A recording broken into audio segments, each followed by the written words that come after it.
LSU. Sorry. Rankings also released today. We opened 20th in the AP, 18th in the coaches poll. Yep. So, Coach, you want to open up? Yeah, just wow. I mean, first of all, thank you all for being here. I remember rooms where there was just a few of us in the media room, so really, really excited to have everyone here today. And also just really excited about our team. I think I say this most years. I love our team, and this year is no different. This is a special group, because we are a very, very veteran-laden group. We have a lot of players that have played a lot of minutes for Colorado basketball and are experienced and hungry and excited and motivated and everything you want a team to be, going into your season. And so, like Seth said, LSU opening night will be an incredible test for us. It's one that we're excited about. And then the rest of the season is also equally challenging. And so, so it's going to be a great year for us. We're ready. All right. Back here. Hey. To be ranked 20th to start the season, where do you feel like the respect is for your team going into the year? Honestly, I don't really worry about that too much. We've recruited a bunch of players with these massive chips on their shoulder, people that were under-recruited, they don't have any stars next to their names out of the recruiting process, and we like it that way. I mean, I always say I wouldn't turn away a five-star kid, but we have a bunch of players that are just love to be an underdog and love to be sort of overlooked or, and love to have something to prove. And so this team, whether we were ranked number one or not ranked at all, that's just built in our DNA that we want to prove people wrong. We want to prove that we're really good. And so no matter what the ranking is, this team will have that mindset. So, I mean, we're excited and honored to be preseason top 25. I don't know if we ever have, or it's been a long time, certainly not since I've been here. But we're motivated to continue to climb that ladder, certainly. JR, when you want to get to a certain level, it's different than when you're at a certain level, all right? Now, I'm just wondering, getting to the Sweet 16, what this team has accomplished now, coming with all these expectations, does that change the way this group approaches its business and kind of carries itself? Yeah, fortunately, no. I think, I talk about this a lot. Our team talks about it a lot. We're just trying to be excellent today in whatever it is that we're doing right now, whether that's in the weight room, on the track, conditioning, in a practice, in a live scenario. And I think that mindset, we really have instilled that in our ball club since day one when we weren't winning a lot of games. That was the goal. Now that we're winning more games, it's still the goal. And so I think because that is so ingrained in who we are, we don't really have to worry about overlooking anyone or looking too far ahead. I would be worried if we were not locked in on a daily basis, but I trust our upperclassmen to make sure we stay that way. And so I think that puts us in a really good spot. JR Payne, or you're JR. No, I'm JR. Jaylen Sherrod got her. I mean, she got a lot of attention throughout that run this last spring. Yeah. Deservedly so. You've seen her game develop quite a bit. How is she growing this summer as she comes into her fifth year and is now absolutely that leader on your team? Yeah, Jay has always wanted to be better. No matter how good she is at something, she wants more. She could be a 4.0 student. She wants more. She could be a 5-year starter. She wants more. And so that is very much built into her DNA. And so she really prioritized this summer. One, she took a fair amount of time off. We tease her about having an old lady body just because she's played so many minutes and things like that. So she took some time off, which she really needed. And so her body is feeling really good. The other thing she really focused on was perimeter scoring, like being able to shoot the ball consistently and confidently. Spent a lot of time. Matt Hauer on our staff is sort of a shooting coach expert. He himself was a great shooter and has taught a lot of great shooters. And so they spent a lot of time together on that. And I think we'll see that she's shooting the ball really well. Hey, Coach, they say that teams that are player-led are some of the best and most successful teams. To have Jaylen and Quay come back and be leading that locker room, how easier does it make it on you and your coaching staff? Yeah, a lot easier. And honestly, someone asked me last week, who are the leaders on your team? And I started with, of course, Jaylen and Quay, and then Kendall and Frida and Charlotte and Maddie. And I just kept going on and on. We're really, really fortunate in that we have a lot of people capable of leading. The thing I love most about that, they're all very capable, but they all have their own style.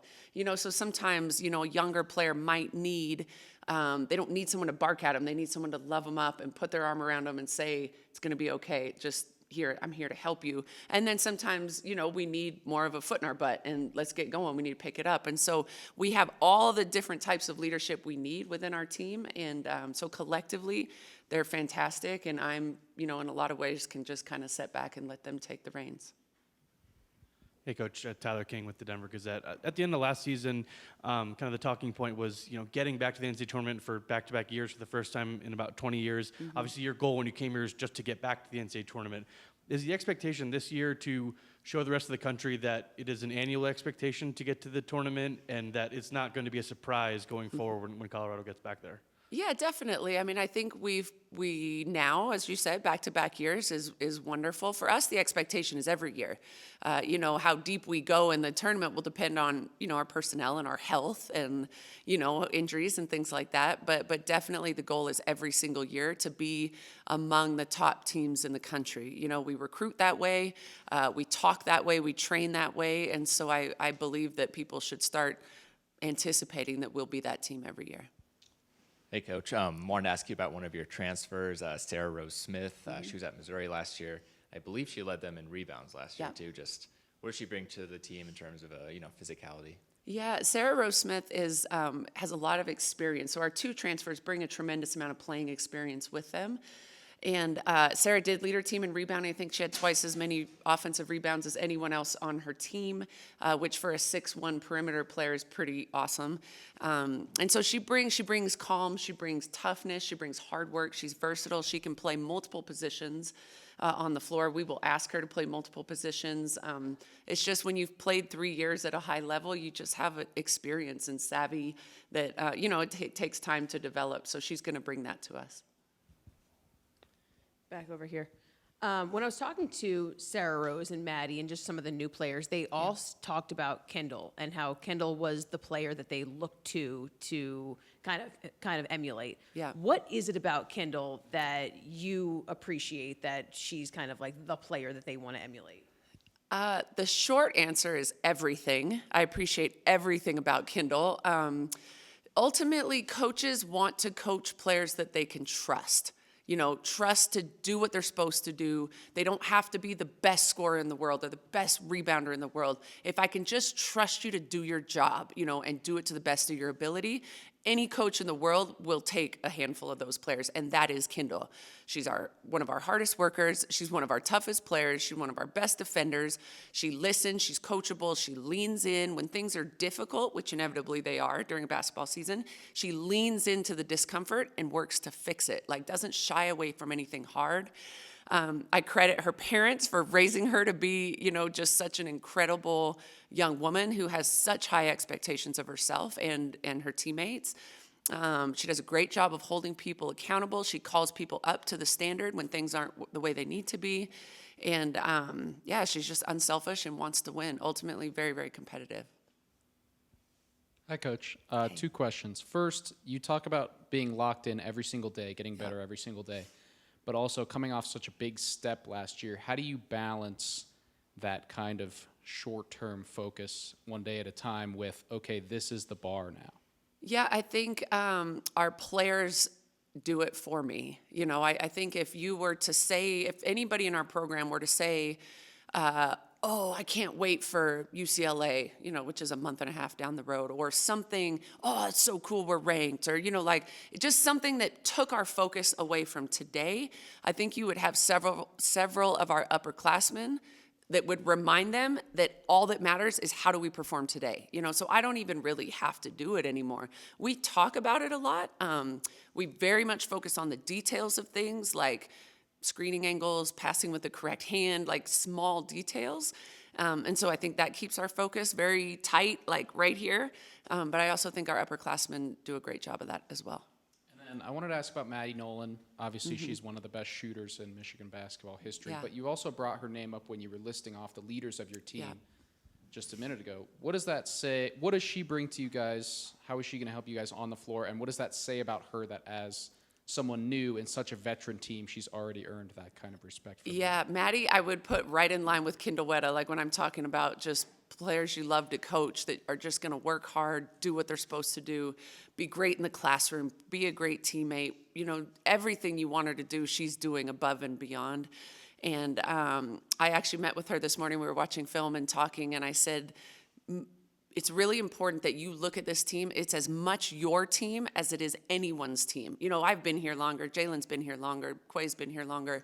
But you know what it looks like to win. You know what it looks like, you know, to be successful. And it's really important you share that knowledge with everybody else on the team. And so she's not afraid to speak up, hold people up to the standard and things like that. But she's going to be a great player. She's not just a shooter. She is a knockdown shooter, you know, but she can do a lot more than I think people know.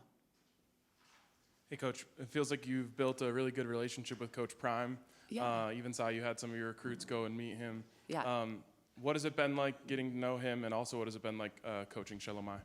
Yeah, I mean, I tell anybody that'll listen, I love Coach Prime. I love what he's about. I love the standards they have within their program. Very much line up with the things that mean a lot to us. You know, Shalomai's no different. Like she works hard. She's coachable. She's listening. She's trying to. I mean, she's a freshman at a new school, trying to catch up and keep up. And you know, on a very veteran team, that's not an easy thing to do. So I appreciate Coach Prime. He came to practice yesterday, and you know, got to watch a little bit. I told him he should bring his whistle next time. But yeah, no, I mean, I think he's incredible for this university, for this department. And again, it's not just the celebrities that are coming. It's not just the shine. Like it's the foundational things, you know, that he's about that elevate and lift us all up. Hi, Coach. I'm just curious, what went into organizing the LSU matchup, and why did Colorado want to raise their hand and say, we're going to play this matchup? Yeah, great question. So Coach T does our scheduling. And the Hall of Fame is the group that's putting on this series. There's 4 games that day. We're just one of those games. Just an opportunity. You know, when they asked us, you know, I don't think there were a lot of people raising their hands to play the national champion who returned most everybody and added the best transfer class in the country. There weren't a lot of takers. But we love a challenge. I mean, it's a great opportunity. Kim Mulkey's a great coach. Their team is obviously really, really good. And we play in a great conference. We want to be challenged in our preseason. And, you know, on a neutral floor, there's no better challenge, you know, than to play LSU. So we thought about it and talked to our seniors about it and kind of went through that process and then said, yeah, we'll do it. We're excited. Hey, Coach, the Pac-12 arguably has been the best conference for women's basketball for a very long time. Obviously, this being the last year that CU is in the conference, how important is it for you and this team to be able to compete one last time in this conference and to do as well as possible? Yeah, I think it's going to be more of an emotional season as far as we're not going to cry when we go to Oregon for the last time, you know, but emotional in that the Pac-12 has meant so much to so many of us for so long. And so all of the coaches in our conference are very close, very connected. You know, we recruited a lot of their players. They recruited our players. And so I just think it's going to be, an emotional trip. But also, I think as good as our conference has been, I think this will be the best year for the Pac-12 women's basketball. I think we have 5 teams ranked top 25 so far this year. I think there could be more. And I think it's just going to be really tough. I think everyone's really good, really competitive, and we should have a lot of teams in the postseason this year.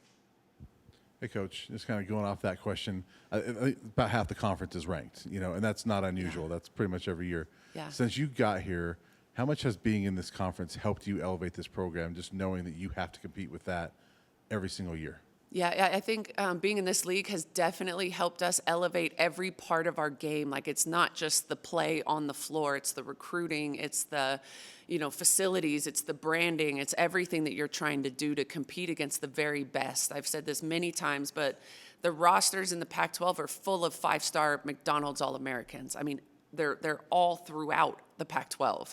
And so in order to be competitive with teams like that, you not only have to be tough and disciplined and things that we value, but you got to have great players, and you got to have strong coaches and strong culture and all of those things. So I think it's held our feet to the fire. Not that we really need that, but it's held our feet to the fire, I think, every day since we've been here. Coach, you obviously we're talking about the emotion with this season. With this group of seniors that have all been here for a while, it's obviously a group that means a lot to you. Yeah. Do you find yourself trying to cherish the moments with this group? Obviously, these players are going to be in your life, you know, for a Forever. long time. But Yeah. do you just spending this last season with this group? Do you find yourself kind of cherishing kind of the daily aspects of being around them? Definitely. Some of these seniors, you know, in particular, Jaylen and Quay, who've been here in fifth year and chose to come back fifth year. And I do spend a fair amount of time with them. You know, I encourage all the players to come in our offices and hang out and spend time. But yeah, definitely. I mean, I try to be very present, you know, along philosophically. We try to focus on day to day. I myself try to be very present, you know, every day in what we're doing. And but yeah, I try not to think about senior night. It's far enough away that I don't have to think about it yet. But definitely love the players that have been in our program, and it'll be a sad day when they're done. We talked to Coach Boyle, and he said that he would rather recruit freshmen than utilize the transfer portal, and how NIL has compromised building rosters and whatnot. What's your opinion on NIL and just recruiting, and how it's benefited or maybe negatively impacted your job? Yeah, when people were talking about NIL, you know, several years ago before it started, we were concerned that it would open a Pandora's box that would be very difficult to close. Only in that it would be seismic changes, you know, that people have to be very quickly be able to adapt to and adjust to. You know, it definitely is changing the landscape of college recruiting for us. We actually just got a couple really big commitments that I can't talk about yet, but we're very excited about some of the freshmen we have coming next year.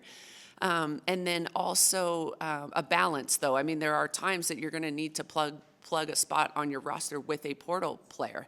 And so I think for us, we always want to recruit not just great basketball players, but great people that fit us culturally, that fit Boulder, and can really thrive here. And that's, I think, moving forward, going to be a really good balance of freshmen plus transfers. And so we'll always do our homework. We'll always try to find players that value the same things we do. And but for us, it's going to be, I think, a balance between the two. Do you think NIL has made things more expensive? Definitely. Yeah, I mean, there's no question about that. You know, it's changed the game. You know, I think one of the cool things that we're really trying to do NIL-wise is pair leaders in our community with our student athletes. Like, it's not just, sure, you can hand a kid, you know, from a business member, you can hand them $10,000, and that's wonderful. You also can create a partnership that will last our students much longer than the check will. And so trying to balance, then there's NIL money to be had, but also trying to balance the relationships that can last 10, 15, 20 years from now and provide opportunities later. Anything else for Coach? All right, thanks, guys. Go Buffs!